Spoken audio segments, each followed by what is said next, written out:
अस्सलाम वालेकुम नाज़रीन, मैं तुहाडा अपना इमरान सावन ते पंजाबी व्लॉग लैके हाज़र हाँ तुहाडी खिदमत दे विच।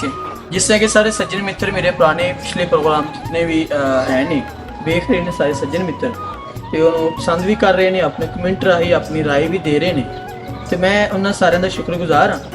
दूसरी चीज़ मैं तुहानूं दसदा जावां कि अज असीं जिस शख्सियत के बारे गल कर रहे हैं उस तो पहले मैं दसदा जावां कि पंजाबी जुबान ने बड़े बड़े गबरू ते जियाले पैदा किए हैं, क्योंकि यह धरती ही गबरूआं दी है, जियालियां दी है। इत्थे बहुत सारे ऐसे लोग घट पैदा होंदे ने जिहड़े कि अपनी धरती दे नाल प्यार करते हैं, अपनी धरती अपनी जुबान दे नाल प्यार करते हैं, उसदी सेवा विच दिन रात रुझे रहंदे ने। ते मैं अज उस तरह दे ही एक गबरू खूबसूरत जियाला पंजाबी जुबान नाल बहुत सारा प्यार करने वाला, जिन्हें कि मैं समझना कि अपना तन मन धन जिहड़ा है वो पंजाबी जुबान लई निछावर किया होया है। पंजाबी दे लई जिते भी किते लोड़ पवे तो बंदा मैं समझना कि जे किते पंजाबी दी कॉन्फ्रेंस हो रही है, पंजाबी जुबान के हवाले कोई प्रोग्राम हो रहा है तो उत्थे वो ना होवे तो यह हो नहीं सकता। तो उन्हों का तल्लक जिस धरती के नाल है वो वजीराबाद के रहने वाले ने। पंजाब की एक तहसील है वजीराबाद, ये बारे मैं दसदा जावां कि यह वजीर खान के नाम नाल मुंसलिक है। और वजीर खान कौन सी बहुत सारे सज्जन मित्र जानते होंगे कि चनेड़ का एक हकीम सी जिहदा नाम हकीम इल्मोद्दीन सीगा, जिन्हें मलका नूर जहां का इलाज किया सी। ते मलका नूर जहां जहांगीर बादशाह की बीवी सी, सारे सज्जन मित्र जानते हैं ये बारे। तो ये हकीम के इलाज नाल वो ठीक हो गई ते बादशाह ने खुश हो के उन्होंने मुगलिया दरबार में एक ओहदे ते फायज किया सी। ठीक है जी।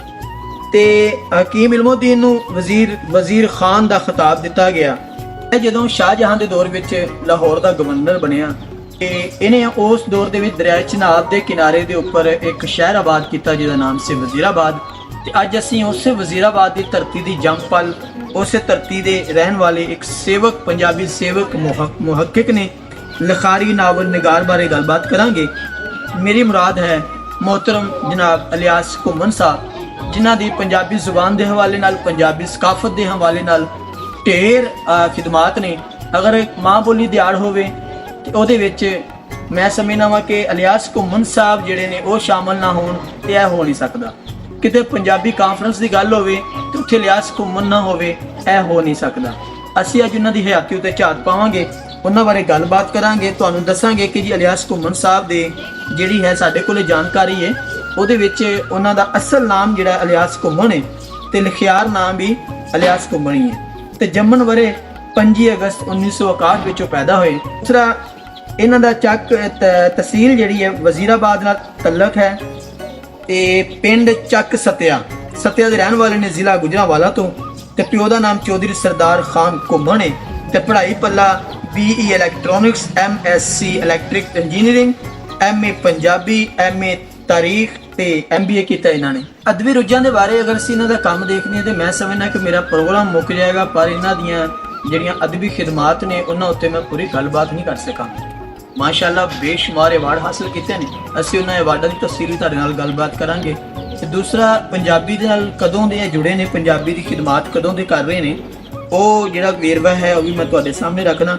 पहले तो अदबी तहरीकी रुझान ने इन्हां दियां जिहड़ियां वो पंजाबी सेवक ते लहरीए कहानीकार, नावलकार, नाटककार, तारीख लिखियार, फौजकार, चित्रकार, कार्टूनिस्ट, इस तो अलावा फोटोग्राफर, रेडियो वार्ताकार ते मंच बुलार ने विरसा सांभिया होया। इन्होंने कंप्यूटर डिजाइनर भी ने, ब्लॉगर भी ने, मीडिया पेशकार भी ने, एडिटर भी ने, छापक भी ने, वर्तावा पंजाबी तहरीक के आगू ने, पंजाबी जुबान तहरीक दे।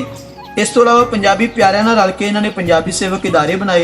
पंजाबी अदबी सोसाइटी कराची विच, पंजाबी साइंस बोर्ड लाहौर विच, पंजाब खोज साथ इदारा पंजाबी जुबान ते सकाफत, पंजाबी विरसा Pakistan, Waris Shah international award committee, Punjabi पढ़ाओ तहरीक, पंजाबी जुबान तहरीक, ਇਹ ਇਹਨਾਂ ਦੀਆਂ ਤਹਿਰੀਕਾਂ ਨੇ ਜਿਹੜੀਆਂ ਇਹ ਉਹ ਇਦਾਰੇ ਨੇ ਜਿਹੜੇ ਇਹਨਾਂ ਨੇ ਪੰਜਾਬੀ ਜ਼ੁਬਾਨ ਲਈ ਬਣਾਏ ਨੇ। ਇਸ ਤੋਂ ਇਲਾਵਾ ਚੀਫ ਐਡੀਟਰ ਵੀ ਰਹੇ ਨੇ पंजाबी उर्दू महीनावार शहर ਦੇ कराची ਵਿੱਚ 1981 ਤੋਂ ਲੈ ਕੇ 85 तक, पंजाबी सालनामा सोहनी धरती कराची 1985 ਦੇ ਵਿੱਚ ਇਹਨਾਂ ਨੇ ਸ਼ਾਇਆ ਕੀਤਾ ਤੇ पंजाबी पद्धरवार ਜਿਹੜਾ ਹੈ पंधरवार ਤੇ महीनावार रवेल लाहौर ਤੋਂ 1990 ਤੋਂ 1999 तक ਇਹ रसाला ਕੱਢਦੇ ਰਹੇ ਨੇ। ਇਸ ਤੋਂ ਇਲਾਵਾ ਪੰਜਾਬੀ ਦੋ ਮਾਹੀ ਮੀਟੀ ਲਾਹੌਰ ਤੋਂ 1991 ਤੋਂ ਵੀ ਅੱਗੇ ਤੱਕ ਇਹਨਾਂ ਨੇ ਇਹ ਚਾਲੂ ਰੱਖਿਆ, ਇਹਨੂੰ ਰਸਾਲਾ ਛਾਪਦੇ ਰਹੇ ਨੇ। ਪੰਜਾਬੀ ਵਰੇਵਾਰ ਸਾਹਿਤ 1900 ਪੰਜਾਬੀ ਤੋਂ ਵੀ ਅੱਗੇ ਚੱਲ ਰਿਹਾ ਹੈ। ਤੇ ਕਿਤਾਬ ਲੜੀ ਜਿਹੜੀ ਹੈ ਕਹਾਣੀ ਦਰਬਾਰ 2022 ਤੋਂ ਇਹਨਾਂ ਨੇ ਸ਼ਾਇਰ ਕੀਤਾ ਸੀ। ਤੇ ਕਹਾਣੀ ਪਰਾਗੇ ਇਹਨਾਂ ਦੇ ਜਿਹੜੇ ਨੇ ਉਹਦੇ ਵਿੱਚ ਭਗਵਾਨ ਸ਼ਿਕਾਰੀ 1986 ਵਿੱਚ ਦੂਜਾ ਐਡੀਸ਼ਨ 1986 ਵਿੱਚ ਆਇਆ ਹੋਇਆ, ਤੇ ਦੂਸਰਾ ਐਡੀਸ਼ਨ ਜਿਹੜਾ ਹੈ 2023 ਵਿੱਚ। ਤੇ 94ਵੀਂ ਪਾਕਿਸਤਾਨ ਪੰਜਾਬੀ ਕਹਾਣੀ 1994 ਵਿੱਚ। ਤੇ ਇਸ ਤੋਂ ਇਲਾਵਾ ਪਿੰਡ ਦੀ ਲੱਜ 1996 ਵਿੱਚ। ਤੇ ਇਲ ਕੋਕੋ ਵਾਜੀਵਾ ਕਿਆ ਬਾਤ ਹੈ, ਪੂਰੇ ਆਪਣੀ ਸਕਾਫਤ ਨਾਲ ਪਿੰਡ ਨਾਲ ਧਰਤੀ ਨਾਲ ਜੁੜੇ ਹੋਏ ਅਲਫਾਜ਼ ਇਸਤੇਮਾਲ ਕੀਤੇ ਨੇ। ਇਲ ਕੋਕੋ 1997 ਵਿੱਚ ਤੇ ਅਗਲਾ ਬੰਦਾ 1999 ਵਿੱਚ।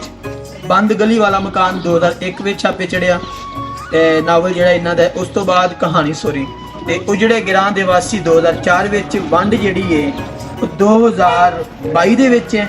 ਤੇ ਸਾਰੇ ਮੁਲਕ ਖਰਾਬ ਪੰਜਾਬ ਵਿੱਚੋਂ, ਇਹ ਵੀ ਬਹੁਤ ਵਧੀਆ ਹੈ। ਇਹ ਵੰਡ ਜਿਹੜੀ ਹੈ ਇਹ ਨੇ 2023 ਦੇ ਵਿੱਚ। ਲੋਕ ਕਹਾਣੀਆਂ ਦੇ ਪਰਾਗੇ ਜਨੂਰ ਬਾਤਾਂ 1999 ਵਿੱਚ। ਪੰਜ ਫੁੱਲਾ ਰਾਣੀ ਜਿਹੜੀ ਹੈ 2000 ਦੇ ਵਿੱਚ।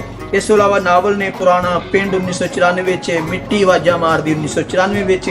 ਤੇ ਬਾਲਾਂ ਲਈ ਕਹਾਣੀ ਪਰਾਗੇ ਤੇ ਨਾਵਲ ਰੰਗ ਰੰਗ ਦੇ ਰਿਛ 1996 ਵਿੱਚ ਛਪਿਆ।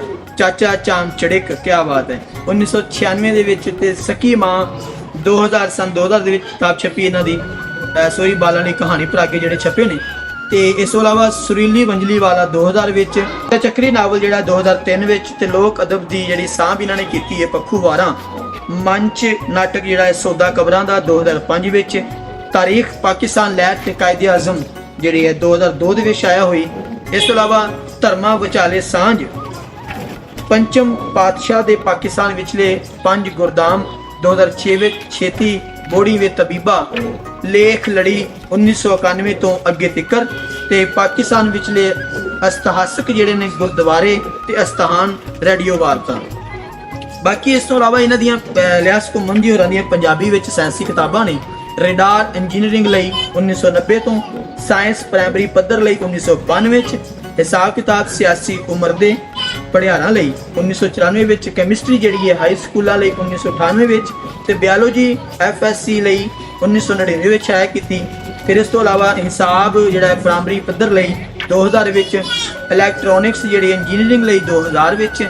ਕੰਪਿਊਟਰ ਮੁੱਢਲੀ ਸਿਖਲਾਈ ਜਿਹੜੀ ਹੈ 2001 ਤੋਂ। ਤੇ ਜਿਹੜੇ ਰਸਾਲੇ ਇਹਨਾਂ ਦੀ 76 ਛਾਵੇਂ ਇਹਨਾਂ ਦੇ ਕਹਿ ਲਓ ਕਿ ਨਿਗਰਾਨੀ ਦੇ ਵਿੱਚ ਛਪੇ ਨੇ ਪੰਜਾਬੀ ਜ਼ੁਬਾਨ ਦੇ ਲਈ। ਉਹਨਾਂ ਵਿੱਚ ਤਮਾਹੀ ਹੈ ਬਹਾਵਲਪੁਰ ਤੋਂ ਜਨਵਰੀ ਤੋਂ ਜੂਨ 1997 ਵਿੱਚ। ਪਿਲਾਕ ਨੇ ਤਰੰਜਨ ਲਾਹੌਰ ਜੁਲਾਈ ਅਗਸਤ 2022 ਵਿੱਚ। ਮਹੀਨਾਵਾਰ ਪੰਛੀ ਇੰਟਰਨੈਸ਼ਨਲ ਅਗਸਤ 2023। ਇਸ ਤੋਂ ਇਲਾਵਾ ਪੰਜਾਬੀ ਪੜਾਓ ਲਹਿਰ ਦੇ ਵਿੱਚ 1995 ਵਿੱਚ ਪੰਜਾਬੀ ਕਾਇਦੇ ਤੇ ਪ੍ਰਾਇਮਰੀ ਪੱਧਰ ਦੀਆਂ ਨਿਸਾਬੀ ਕਿਤਾਬਾਂ ਛਾਪ ਕੇ ਮੁਫਤ ਵੰਡਣ ਦੀ ਲਹਿਰ ਸ਼ੁਰੂ ਕੀਤੀ, ਜਿਹੜੀ ਇਹ ਅਜੇ ਤੱਕ ਜਾਰੀ ਹੈ। ਤੇ ਪੰਜਾਬ ਟੈਕਸਟ ਬੁੱਕ ਬੋਰਡ ਵੱਲੋਂ ਛਾਪੀਆਂ ਇਖਤਿਆਰੀ ਪੰਜਾਬੀ ਦੀਆਂ ਨਿਸਾਬੀ ਕਿਤਾਬਾਂ 6ਵੀਂ ਤੋਂ 14ਵੀਂ ਜਮਾਤ ਤੱਕ ਬਾਜ਼ਾਰੋਂ ਖਰੀਦ ਕੇ ਪੜ੍ਹਾਇਆਂ ਨੂੰ ਮੁਫਤ ਦੇਣ ਦਾ ਕੰਮ ਵਰ੍ਹਿਆਂ ਤੋਂ ਜਾਰੀ ਹੈ। ਇਸ ਤੋਂ ਇਲਾਵਾ ਪੰਜਾਬੀ ਵਿੱਚ MA MPhil ਤੇ PhD ਕਰਨ ਵਾਲੇ ਜਿੰਨੇ ਵੀ ਕੁੜੀਆਂ ਮੁੰਡੇ ਨੇ ਉਹਨਾਂ ਨੂੰ ਇਹਨਾਂ ਨੇ ਪੰਜਾਬੀ ਦੀਆਂ ਜਿਹੜੀਆਂ ਵੱਡੀਆਂ ਕਿਤਾਬਾਂ ਨੇ ਉਹ ਫ੍ਰੀ ਫਰਾਹਮ ਕਰਦੇ ਨੇ, ਤਾਂ ਜੋ ਇਹਦੇ ਉੱਤੇ ਪੰਜਾਬੀ PhD MPhil ਜਿਹੜਾ ਹੈ ਈਜ਼ੀਲੀ ਕਰ ਸਕਣ। ਇਸ ਤੋਂ ਇਲਾਵਾ ਪੰਜਾਬੀ ਵਿਰਸੇ ਦੀ ਸਾਂਭ ਕੀਤੀ ਹੈ। ਪੰਜਾਬੀ ਵਿਰਸਾ ਕਿਸੇ ਸਰਕਾਰੀ ਗੈਰ ਸਰਕਾਰੀ ਇਦਾਰੇ ਜਾਂ ਕਿਸੇ ਕੋਲੋਂ ਕੋਈ ਇਮਦਾਦ ਨਹੀਂ ਲੈਂਦਾ। 1990 ਤੋਂ ਲੈ ਕੇ ਹੁਣ ਤੱਕ ਕਈ ਵਾਰ ਪੰਜਾਬੀ ਸੂਰਮੇ ਦੁੱਲਾ ਭੱਟੀ ਦੀ ਢੇਰੀ ਦੀ ਮੁਰੰਮਤ ਤੇ ਸੇਵਾ ਜਿਹੜੀ ਹੈ ਇਹਨਾਂ ਨੇ ਸੰਭਾਲੀ ਹੋਈ ਹੈ। ਉਹਨਾਂ ਜਿੰਨਾ ਵੀ ਆਪਣਾ ਬਣੀ ਹੋਈ ਹੈ ਜਗ੍ਹਾ ਜਿੱਥੇ ਆਪਣਾ ਦੁੱਲਾ ਭੱਟੀ ਸਾਹਿਬ ਦੀ ਕਬਰ ਹੈ ਜਾਂ ਮਜ਼ਾਰ ਅਸੀਂ ਉਹਨੂੰ ਕਵਾਂਗੇ, ਉਹ ਮੜੀ ਹੈ। ਉਹਦੇ ਉੱਪਰ ਜਿੰਨਾ ਵੀ ਕੋਈ ਕੰਮਕਾਰ ਮੁਰੰਮਤ ਦਾ ਹੋਵੇ ਉਹ ਸਾਰਾ ਆਪਣੇ ਸਿਰ ਲੈ ਕੇ ਕੰਮ ਕਰਦੇ ਨੇ। ਇਸ ਤੋਂ ਇਲਾਵਾ ਉਹਨੂੰ ਸੰਵਾਰਨਾ ਸ਼ਿੰਗਾਰਨਾ, ਆਪਣੇ ਖਰਚੇ ਤੇ ਬਿਜਲੀ ਲਵਾਈ, ਦਰਬਾਰ ਦੀ ਚਾਰ ਦੀਵਾਰੀ ਬਣਾ ਕੇ 8 ਕਨਾਲ ਜ਼ਮੀਨ ਨੂੰ ਮਹਿਫੂਜ਼ ਕੀਤਾ।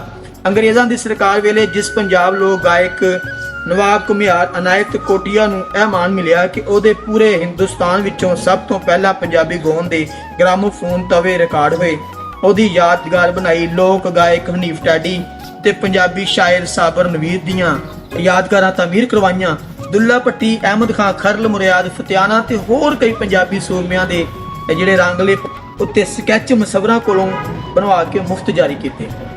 ਮਕਸਦ ਮੇਰਾ ਸਿਰਫ ਇਹ ਦੱਸਣ ਦਾ ਹੈ ਕਿ ਇਲਿਆਸ ਕੁਮੰਜੀ ਹੋਰਾਂ ਨੇ ਆਪਣੀ ਜੇਬ ਖਰਚ ਦੇ ਵਿੱਚੋਂ ਹਮੇਸ਼ਾ ਪੰਜਾਬੀ ਦੀ ਸੇਵਾ ਲਈ, ਪੰਜਾਬੀ ਕਲਚਰ ਦੇ ਹਵਾਲੇ ਨਾਲ, ਭਾਵੇਂ ਉਹ ਪੰਜਾਬੀ ਸੂਰਮਿਆਂ ਦੀ ਗੱਲ ਹੋਵੇ, ਪੰਜਾਬੀ ਸੂਰਮਿਆਂ ਦੇ ਮਜ਼ਾਰਾਂ ਦੀ ਗੱਲ ਹੋਵੇ, ਉਹਨਾਂ ਉੱਤੇ ਪਹੁੰਚ ਕੇ ਮੈਂ ਅਕਸਰ ਇਹਨਾਂ ਦੀਆਂ ਵੀਡੀਓਜ਼ ਦੇਖਦਾ ਰਹਿਣਾ ਵਾਂ ਕਿ ਇਹਨਾਂ ਨੇ ਉਹਨਾਂ ਦੇ ਮਜ਼ਾਰਾਂ ਤੇ ਪਹੁੰਚ ਕੇ, ਚਾਹੇ ਮਿਰਜ਼ਾ ਸਾਹਿਬ ਦਾ ਦਰਬਾਰ ਹੈ, ਚਾਹੇ ਦੁੱਲੇ ਭੱਟੀ ਦਾ ਹੈ, ਅਹਿਮਦ ਖਾਨ ਖਰਰ ਦਾ ਹੈ, ਭਗਤ ਸਿੰਘ ਸਰਦਾਰ ਦਾ ਹੈ, ਅਕਸਰ ਇਹ ਜਾਂਦੇ ਨੇ ਉਹਨਾਂ ਦੇ ਉੱਪਰ।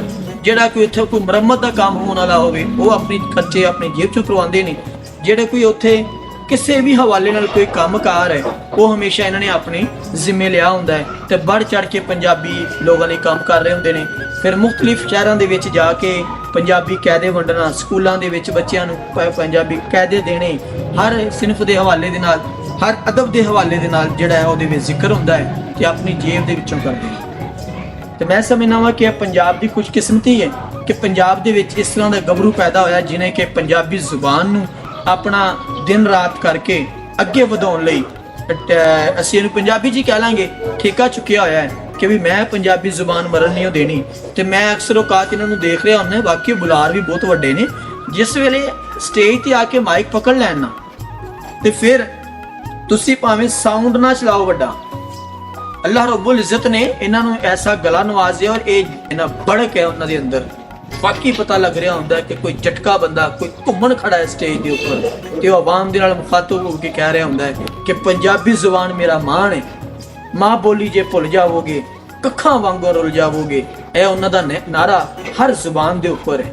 ਤੇ ਉਹ ਹਮੇਸ਼ਾ ਮੈਂ ਉਹਨਾਂ ਨੂੰ ਇਸ ਤਰ੍ਹਾਂ ਦੀਆਂ ਤਕਰੀਰਾਂ ਕਰਦਿਆਂ ਵੇਖਿਆ ਕਿ ਜਿਹੜਾ ਬੰਦੇ ਦਾ ਕੋਈ ਵੀ ਨਹੀਂ ਜਾਣਦਾ ਪੰਜਾਬੀ ਦੇ ਬਾਰੇ, ਉਹਦੇ ਅੰਦਰ ਵੀ ਇੱਕ ਖਿੱਚ ਪੈਦਾ ਹੁੰਦੀ ਹੈ ਕਿ ਯਾਰ ਬੰਦਾ ਜਿਹੜੀ ਗੱਲ ਕਰ ਰਿਹਾ ਹੈ ਪੰਜਾਬੀ ਜ਼ੁਬਾਨ ਦੇ ਹਵਾਲੇ ਨਾਲ, ਕਿਹੜੀ ਗੱਲ ਹੈ, ਮੈਂ ਵੀ ਲਾਜ਼ਮੀ ਸੁਣਾਂਗਾ।